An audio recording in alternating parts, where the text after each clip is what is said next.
Boldness is confidence, or confidence is the boldness. That's what we can see on this car. The new Volvo XC60 is a facelifted after 8 years, but it still look almost the same. The very minor changes brought in. That's a confidence for Volvo to market it this way in a very crowded market. Let's check out whether the confidence is good enough for this XC60. All my flyers, welcome to Flywheel.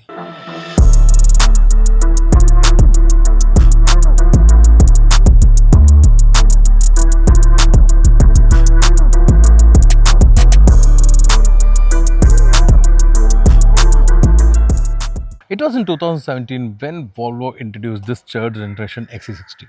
It fall in compact luxury segment for other market, but in India, it's in mid-size luxury segment. And this XC60 followed the same design philosophy introduced by then flagship XC90. And this design philosophy was introduced after Volvo took over by Geely. When they took over, they had an oath. It was by 2030, Volvo lineup will become entirely electric vehicle. Maybe that's the reason they still retain the XC60 as such, but they mod some minor facelift.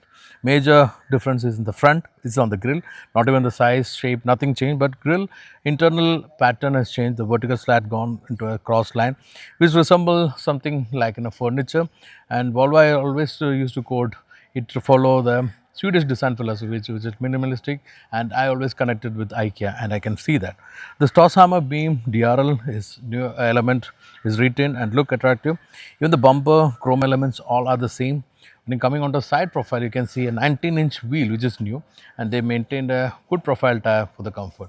Side profile have no change, chrome, chrome, chrome, everything is retained. Intel's roof rail is the hip formation, everything is retained.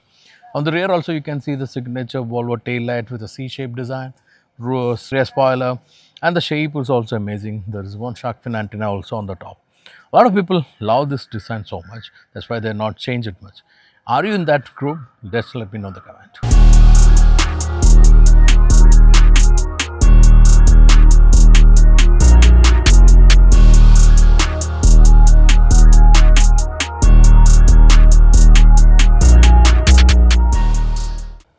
It was a Volvo who first introduced a vertical screen in any luxury vehicle, and XC60 was the first in their segment. Then it was a 9-inch screen. Now it's a 11.2-inch screen. The only difference, only change came in this facelift is this. That's why it looked aftermarket like a tablet fixed on the whole screen. Otherwise, the design, materials, all the things remain the same, and I have no complaints because it's been always very attractive and updated. The fit and finish, build quality, everything is amazing. Bose and Vixen sound system remains, and this open pore wood always remind me of the Scandinavian design, especially IKEA. The quality is good, so all this been retained. This again, the crystal-like gear lever knob, the rotating start button, and the steering remain all the same. But I can tell you, even though it's not a leather, it's got a leather-like finish. The build quality is good. Again, Volvo stopped using leathers in their car, and it's a artificial or leatherette, but still has the touch and feel of a leather, which is really good. This is perforated and can be cooled, and also can use the massage. Rest everything remains same, which is amazing, and they have a huge sunroof, which is a panoramic sunroof. The drawback is it's only net, so there will be some heat coming in if you are in a summer, which was good for Swedish people or North Europeans, but not exactly the same for other countries. So the AC function may be affected over here, but otherwise the AC is really good. But even in first level of the fan speed, it is bit noisy. Seats are always been amazing in Volvo because they consult orthopedic surgeons to design their seat very supportive and still remain. And two goodie elements you can see, one is the Swedish logo over here, one over the chrome lining. It really look attractive. Again, coming back to the screen, what really attracted me is it has got Google as the interface. So even if you're using the car map, it's a Google map. Only challenge is you have to trust it on the roads, otherwise you may ended up in some other places, which is a Google thing. There is Apple CarPlay as well as Android Auto, but it can only be connected over the wire. Otherwise, everything is simple and minimalistic in this car's interior. This front seat is set in my height, which is 5.8, and there is enough and more space in the rear. There's enough bedroom, there is space for your knee, there's space for your leg, thigh support is amazing, there's shoulder room. Unfortunately, there's no sunblind manually or electrically available. Otherwise, everything look amazing. Only drawback again is the thin layer of cover over your panoramic. There's an air vent over here which also can control the AC flow. And it's got a transmission tunnel, it's a ICE car. So you can fit two adults and one kid here. And if you are only two adults, you can really enjoy the comfortable ride here. Before we go for the drive review, I will remind you, if you're not subscribed to our channel, please do subscribe and click the bell button so that you'll get all the updates as notification. And if you keep connecting through that notification or by searching Flywheel International, you'll always get our updated video on your feed. That's how the new YouTube algorithm works. So just an information for you. Keep supporting us by subscribing and even checking out the links when you get the notification.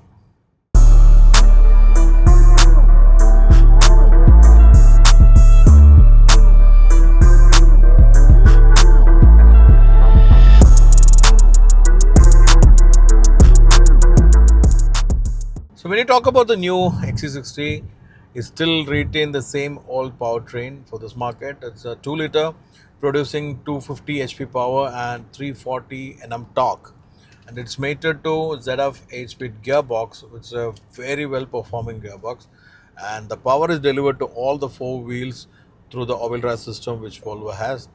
And Volvo is not a big, as you know, it's not an exclusive off-road machine. So this all-wheel drive is meant to have more stickiness on the road to get more grip. And in case if you do a mild off-roading, you can use it. But this is always meant for that slippery, icy, snowy condition where the car has been developed. So we know most of the, a good chunk of Volvo customers are from North European market, and they always face this snow ice issue. So this all-wheel drive is primarily meant for that. But in case if you want to go on a sand or something, you can do it, but to take care about the tire pressure. So this powertrain is more of a refined, elegant powertrain than a very enthusiastic, sporty powertrain. And what I realized is the Volvo's target audience or the customers are primarily those guys who look forward for very refined and convenient ride. This is not a machine for the proper enthusiast who always want to push the vehicle, want to have the sporty character. No, it's not meant for that. For ride, they have the sister brand Polestar, which used to be a Volvo Sporty Edition. Now Polestar is all electric and coming with more sportier Volvos basically.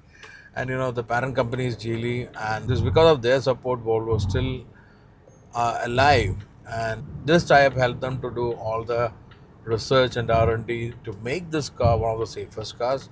And their primarily intention always to make safe cars. That's why even they have an open pattern for the most safest thing, the 3-point seat belt.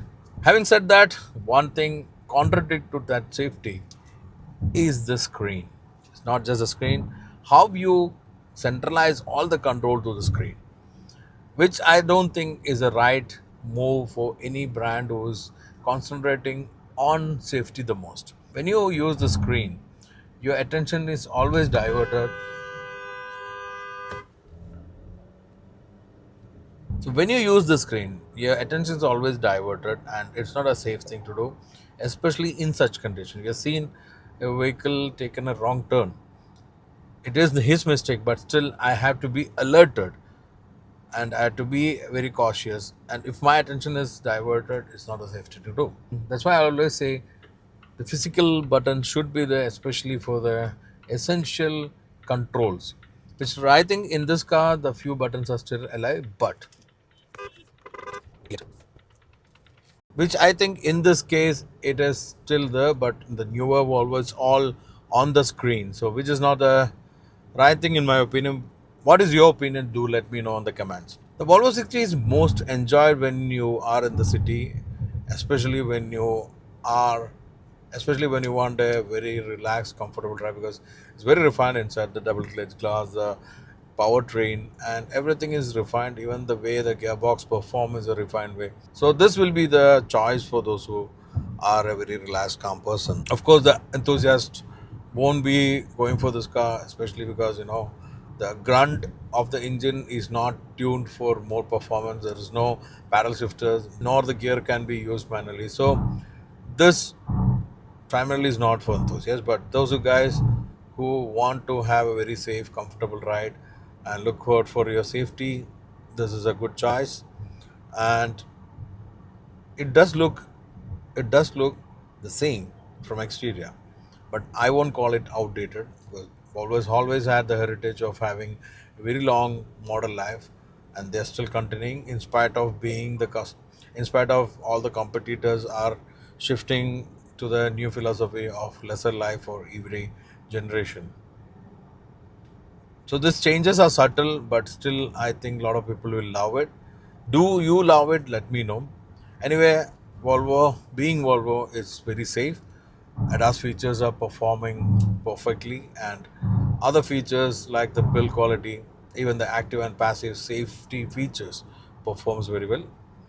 So that way, if you want the safest car, this is one of them available in the market. It's a very short review because it's not a very new model. So do let me know what you feel about the Volvo XC60. Will you be one of those who would like to go for such a machine, or will you be going for a newer competitors? Just let me know in the comment.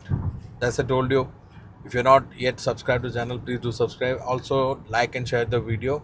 Until we meet next with another exciting machine. Stay safe and enjoy wheeling.